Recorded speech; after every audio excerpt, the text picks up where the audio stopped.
Hello बच्चों, नमस्कार। चौहानी education channel में आपका स्वागत है।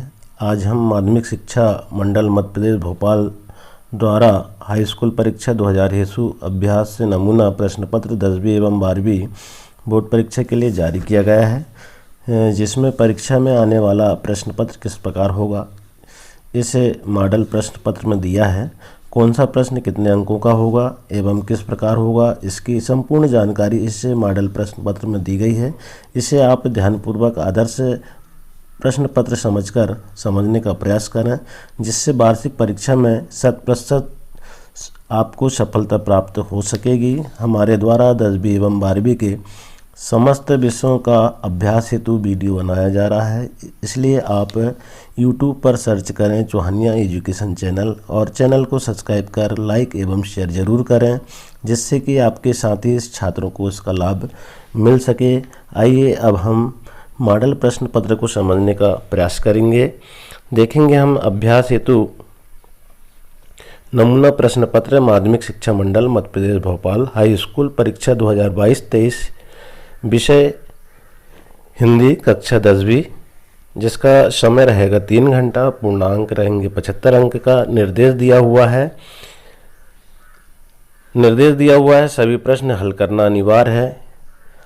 यहाँ जो पूर्णांक लिखा हुआ 75 अंक का, लेकिन जो नियमित विद्यार्थी उनके लिए 75 अंक का है और प्राइवेट विद्यार्थियों के लिए यह जो 75 अंक है वो इसके जो गणना की जाएगी वो 100 अंकों से की जाएगी। तो ये बात को ध्यान में रखें। हम देखेंगे निर्देश पहला, सभी प्रश्न करना अनिवार्य है। प्रश्न क्रमांक 1 से 5 तक वस्तुनिष्ठ प्रश्न है, जिसके लिए 1 गुणित 30 अंक निर्धारित है। प्रश्न का क्रमांक 6 से 17 तक प्रत्येक प्रश्न 2 अंक का है। शब्द सीमा लगभग 30 शब्द है, 30 शब्दों में हमको लिखना है। प्रश्न क्रमांक 18 से 20 तक प्रत्येक प्रश्न 3 अंक का है। शब्द सीमा लगभग 75 शब्द है, 75 शब्दों में हमको लिखना है। फिर इसके बाद निर्देश क्रमांक 5 है। प्रश्न क्रमांक 21 से 23 तक प्रत्येक प्रश्न 4 अंक का है। शब्द सीमा लगभग 120 शब्द है। और छठवा जो निर्देश है वो प्रश्न क्रमांक 6 से 23 तक सभी प्रश्नों के आंतरिक विकल्प दिए गए हैं। तो इस प्रकार से हमारे ये निर्देश हैं, इन निर्देशों को समझना बहुत अति आवश्यक है। इसके बाद देखेंगे हम क्वेश्चन नंबर 1, सही विकल्प का चयन कर लिखिए। ये जो विकल्प है वो 1 गुणित 6 यानी 6 विकल्प है एक नंबर के। अगर सारे विकल्प आप सही कर लेते हैं तो 6 अंक आपको पूरे मिल जाएंगे। इसके बाद पहला जो है क्वेश्चन, रीतिकाल को काव्य की दृष्टि से बांटा गया है। अब इसके 4 ऑप्शन दिए हुए हैं। आ में 2 भागों में, बा में 3 भागों में, सा में 4 भागों में, दा में 7 भागों में। तो उत्तर आप यहाँ जो लिख देंगे वह जो है 3 भागों में। इसके बाद सेकंड है, सूर्य के पदों में तेल की गागरी कहा गया है। इसमें भी 4 ऑप्शन दिए हुए हैं। आ में श्री कृष्ण को, बा में उद्धव को, सा में गोपियों को, दा में सूर्य को। तो इसका सही आंसर है बा, उद्धव को। के बाद प्रश्न तीसरा है, चरणों में निहित मात्राओं के आधार पर दोहा है। आ में सम मात्रिक छंद, बा में विषम मात्रिक छंद, सा में अर्धमात्रिक छंद और दा में अर्ध सम मात्रिक छंद। तो इसमें सही आंसर सा है, अर्धमात्रिक छंद। इस प्रकार से इसके आंसर हो जाएंगे। इसके बाद अगला जो है वस्तुनिष्ठ प्रश्न, नेताजी का चश्मा कहानी का मूल्य भाव है। अब 4 ऑप्शन इसमें भी है।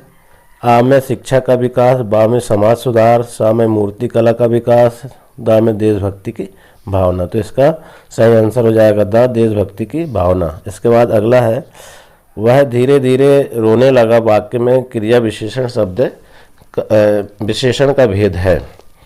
आ में कालवाचक क्रिया विशेषण, बा में स्थानवाचक क्रिया विशेषण, सा में रीतिवाचक क्रिया विशेषण और दा में परिणामवाचक क्रिया विशेषण। तो इसका सही आंसर हो जाएगा सा, रीतिवाचक क्रिया विशेषण। इसके बाद अगला है छठवा, भोलानाथ और उनके हम उम्र चबूतरे के एक कोने को बना देते हैं। तो इसमें क्या आएगा देखिए आप। आ में सिनेमा घर, बा में टिकट घर, सा में रसोई घर और द में नाटक घर, तो ये नाटक घर इसका सही आंसर हो जाएगा। इसके बाद देखेंगे प्रश्न क्रमांक 2, रिक्त स्थानों में सही शब्द का चयन कर लिखिए। अब यहाँ है रिक्त, परशुराम अपना गुरु भगवान खालिस्तान को मानते हैं। इसमें दो ऑप्शन है, दो में से 3 है, इसमें शिव, श्री कृष्ण और विष्णु, तो शिव इसमें सही आ जाएगा, शिव इसमें लिख देंगे। इसके बाद सेकंड, आश्रय के ब्रह्मा शारीरिक चेष्टाओं को खालिस्तान कहते हैं। विभाव, अनुभव और आलम्बन 3 ऑप्शन दिया हुआ है, तो अनुभव यहाँ पर लिख देंगे। इसके बाद तीसरा है, विस्तृत कलेवर वाले काव्य को कहते हैं खालिस्तान कहते हैं, क्या कहते हैं? दृश्य काव्य कहते हैं, खंड काव्य कहते हैं, महाकाव्य, तो यहाँ पर महाकाव्य आप लिख देंगे। इसके बाद अगला है, बाल गोविंद भगत की प्रभातियों खालिस्तान तक चलती थी, फागुन मास तक। यहाँ इस 3 ऑप्शन है यहाँ पर, कार्तिक मास, फागुन मास और चैत मास, फागुन मास यहाँ पर लिख देंगे। इसके बाद देखेंगे, खालिस्तान वाक्य से किसी क्रिया के करने या होने की सामान्य सूचना मिलती है। विधानवाचक, निषेधवाचक, इच्छावाचक, तो यहाँ विधानवाचक यहाँ पर लिख देंगे। इसके बाद देखेंगे अगला हम, कटाव में बर्फ से ढके पहाड़ खालिस्तान की तरह चमक रहे थे, तो इसमें चांदी, सोने, मोती, तो ये जो है चांदी यहाँ पर सही हो जाएगा। अब ये भी एक एक के 6 प्रश्न थे, 6 अंक यहाँ पर भी सही आपने कर लिए तो पूरे आपको मिल जाते हैं। इसके बाद देखिए प्रश्न तीसरा है, सही जोड़ी बनाइए। स्तंभ आ और स्तंभ बा को मिलाना है। तो उत्साह कविता एक आह्वान गीत है, यहाँ इसको मिला देंगे घा से। मानवीय क्रियाओं का आरोप क्या है? मानवीकरण अलंकार है। इसके बाद रिपोर्टाज की भाषा जो है वो फ्रेंच है। सफ़ेद पोश किसे कहते हैं? सफ़ेद पोश भद्र व्यक्ति को कहते हैं। जो कम बोलता हो मित्य भाषी हो जाता है। और अज्ञेय जो है, अज्ञेय तार सप्तक, इस प्रकार से सही जोड़ी को मिला देंगे। इसके बाद ये भी 6 एक नंबर के थे। इसके बाद प्रश्न चौथा है, एक वाक्य में उत्तर लिखिए। अब क्या है? नंबर 1, फसल कविता हमें किसके करीब ले जाती है? किसान और कृषि संस्कृति के, यहाँ पर ऐसा लिख देंगे। सेकंड प्रश्न है, विभाव के भेदों के नाम लिखिए, तो आलम्बन और उद्दीपन विभाव, इस प्रकार हम लिख देंगे। दोनों आलम्बन और उद्दीपन विभाव 2 भेद है। यहाँ पर अगला प्रश्न है, शास्त्रों में काशी किस नाम से प्रसिद्ध है? तो आनंद कानन के नाम से प्रसिद्ध है, आनंद कानन लिख देंगे यहाँ पर। इसके बाद देखेंगे अगला प्रश्न, किस समास में प्रथम पद प्रधान एवं अपव्यय होता है? तो अव्ययभाव समास यहाँ पर लिख देंगे। इसके बाद अपना हाथ जगन्नाथ लोकोक्ति का अर्थ क्या है? तो स्वयं को स्वयं का करना अच्छा होता है, ये इस प्रकार से हम लिख देंगे। इसके बाद भोलानाथ के पिता फूल के कटोरे में उसे क्या छानकर खिलाते थे? दूध और भात खिलाते थे, तो इस प्रकार से हम इनके उत्तरों को लिख देंगे। ये भी एक एक अंक के 6 प्रश्न हो जाते हैं। 6 अंक अगर आपने सही कर लिए तो 6 अंक आपको यहाँ मिल जाएंगे। इसके बाद है प्रश्न 5वां, सत्य असत्य कथन लिखिए। पहला है, मुख्य गायक की आवाज़ भारी एवं गंभीर होती है, सत्य है। दूसरा है, दोहा और चौपाई वार्णिक छंद है, असत्य है, ये दोनों वार्णिक छंद नहीं है। इसके बाद तीसरा है, मानव संस्कृति एक अविभाज्य वस्तु है, सत्य है। यहाँ पर 2 वर्णों के मेल को संधि कहते हैं, तो 2 वर्णों के मेल को संधि कहते हैं, यहाँ आप सत्य लिख लेंगे। रंगीन पताकाएं शांति और अहिंसा का प्रतीक है, ये सत्य है। पढ़कर ही लेखक अभ्यंतर व्यवस्था को पहचानता है, असत्य है। इस प्रकार ये सत्य और असत्य के प्रश्न हल हो जाते हैं। इसके बाद देखेंगे अगला हम, रीतिकाल को श्रृंगार काल क्यों कहा जाता है? रीतिकाल किसी एक कविता का नाम लिखिए। तो देखिए आप यहाँ एक कवि का नाम लिखिए। एक कवि का नाम है केशवदास। श्रृंगार क्यों कहा जाता है, इसको आपको जो है परीक्षा अध्ययन से या अपने पाठ्य पुस्तक से इन प्रश्नों के उत्तर को आपको लिखना है। तो इस प्रकार के प्रश्न आएंगे, ये हमारे बताने का एक है। इसमें अथवा रहेगा, नई कविता की कोई 2 विशेषताएं लिखिए, ये 2 नंबर का रहेगा। तो इस प्रकार अब कोई दो विशेषता तो हमने इसको हल भी किया, लघु मानव और क्षणवाद, इस प्रकार। फिर प्रश्न 7 रहेगा, तुलसीदास अथवा नागार्जुन की काव्यगत विशेषता निम्नलिखित बिंदुओं के आधार पर लिखिए। ये भी 2 अंक का रहेगा। अब बिंदु क्या है, 2 रचनाएं लिखना है और कला पक्ष लिखना है, उनके कला पक्ष क्या है, इस प्रकार से उसके उत्तर को लिखना है। इसके बाद अगला प्रश्न है, गोपियों ने उद्धव से योग की शिक्षा कैसे लोगों को देने की बात की। ये भी 2 अंक का है। ये सब आपको तैयार कर लेना है अपने पाठ्य पुस्तक से या परीक्षा बोध से, अथवा इसमें रहेगा राम लक्ष्मण परशुराम संवाद पाठ के आधार पर राम के स्वभाव की कोई 2 विशेषता लिखिए। ये 2 में से एक करना है, 2 नंबर का रहेगा। इसके बाद प्रश्न 9वां है, फागुन में ऐसा क्या होता है जो बाकी ऋतुओं से भिन्न होता है। ये 2 नंबर का है। ये अगर नहीं बनता है तो इसके अथवा में है, कवि नागार्जुन के अनुसार फसल क्या है, फसल क्या है, इसके विषय में लिखना है। फिर प्रश्न 10वां है, खंड काव्य की कोई 2 विशेषता लिखिए। ये भी 2 नंबर का है। अगर ये नहीं बनता तो अथवा में दिया है, स्थायी भाव एवं संचारी भाव में कोई 2 अंतर लिखिए। ये 2 में से एक लिखना है। इसके बाद प्रश्न 11 है, चौपाई छंद की परिभाषा उदाहरण सहित लिखिए। ये भी 2 नंबर का है। अगर ये नहीं बनता है तो अतिशयोक्ति अलंकार की परिभाषा उदाहरण सहित लिख देना है। इसके बाद प्रश्न 12 है, आचार्य रामचंद्र शुक्ल के अनुसार निबंध की परिभाषा लिखते हुए आपके पाठ्यक्रम में सम्मिलित किसी एक निबंध रचना का नाम लिखिए। अगर ये भी नहीं बन रहा आपको तो इसमें भी अथवा दिया हुआ है, कहानी एवं उपन्यास में कोई 2 अंतर लिखिए। ये भी 2 अंकों का है। इसके बाद प्रश्न 13 है, स्वयं प्रकाश अथवा मन्नू भंडारी की साहित्य विशेषताएं निम्नलिखित बिंदुओं के आधार पर लिखिए। इसमें भी 2 रचनाएं और भाषा शैली लिखना है, 2 अंकों का है।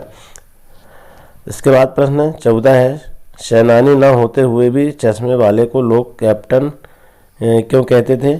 यह अगर प्रश्न का उत्तर बन जाता है तो ये ठीक है, और नहीं बन रहा है तो अथवा में बाल गोविंद भगत ने अपने बेटे की मृत्यु पर अपनी भावना किस प्रकार व्यक्त की, इसका उत्तर लिख देंगे।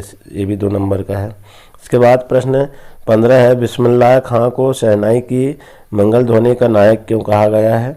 ये 2 अंकों का है। अगर ये नहीं बनता तो अथवा इसमें दिया है। वास्तविक अर्थों में संस्कृत व्यक्ति किसे कहा गया जा सकता है, ये प्रश्न है। इसके बाद प्रश्न 16 है, निम्नलिखित वाक्यांश के लिए एक शब्द लिखिए। 2 भाषाएं बोलने वाला द्विभाषी होता है, जिसका वर्णन न किया जा सके अवर्णनीय होता है, तो इस प्रकार से इसके उत्तर को लिख देंगे। ये 2 अंकों का है। अगर ये भी नहीं बन रहा है तो अथवा दिया हुआ है। निम्नलिखित मुहावरों का अर्थ लिखते हुए वाक्य में प्रयोग कीजिए। खून पसीना एक करना, खूब मेहनत करना। और मोहन जो है अपने रोजी रोटी चलाने के लिए खून पसीना एक करता है, इस प्रकार के वाक्यों में प्रयोग कर देंगे। और फिर इसके बाद गागर में सागर भरना, तो इसका आप हल कर लेंगे। ये भी 2 नंबर का है। इसके बाद देखेंगे, बच्चे माता पिता के प्रति अपने प्रेम को कैसे अभिव्यक्त करते हैं, लिखिए। अगर ये 2 अंकों का है। अगर ये नहीं बन रहा है तो यहाँ जो है दूसरा प्रश्न अथवा में दिया है, गंतोक को मेहनत कश बदमाशों का शहर क्यों कहा गया है, ये बन लिख देंगे। इसके बाद प्रश्न क्रमांक 18 है, निम्नलिखित काव्यांश का संदर्भ प्रसंग सहित भावार्थ लिखिए। उधो तुम हो अति बड़भागी, ये 3 नंबर का है। देखिए आप इसका क्या लिखना है, इसका जो है आपको प्रसंग संदर्भ प्रसंग सहित भावार्थ लिखना है, 3 अंकों का है। अपरस रहत स्नेह तगाते नाहिन मन अनुरागी, पुरहिनी पात राहत जल भीतर तारस देह न दागी, ज्यों जल माही तेल की गागरी बूंद न ताको लागी। अगर ये नहीं बनना तो इसमें अथवा दिया है, मथु पे गुनगुना कर कह जाता कौन कहानी है अपनी, मुरझाकर गिर रही पत्तियां देखो कितनी आज घनी, इस गंभीर अनंत नीलिमा में असंख्य जीवन इतिहास, यह लो करते ही रहते अपना व्यंग मलिन उपहाज। ये 3 नंबर का है था। इसके बाद देखिए आप, निम्नलिखित गद्यांश की संदर्भ प्रसंग सहित व्याख्या कीजिए। एक गद्य खंड से एक पद्य खंड से एक व्याख्या करने के लिए इस प्रकार से आपको परीक्षा में पूछा जाता है 3-3 अंकों का, तो आपको इस प्रकार तैयारी करना है। अब इसमें देखेंगे हम गद्यांश प्रसंग सहित व्याख्या। बाल गोविंद भगत की संगीत साधना का चरम उसका उस दिन देखा गया जिस दिन उसका बेटा मरा।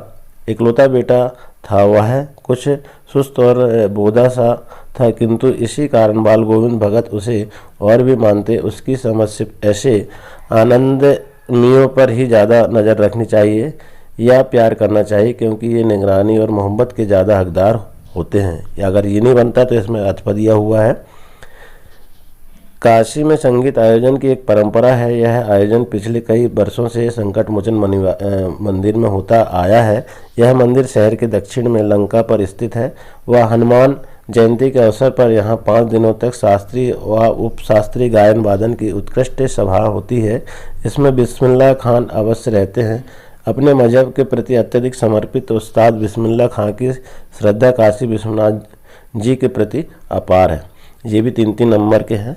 ये 2 प्रसंग, इनमें से जो संदर्भ प्रसंग करना है गद्यांश में, तो अगर 2 में से एक करना है।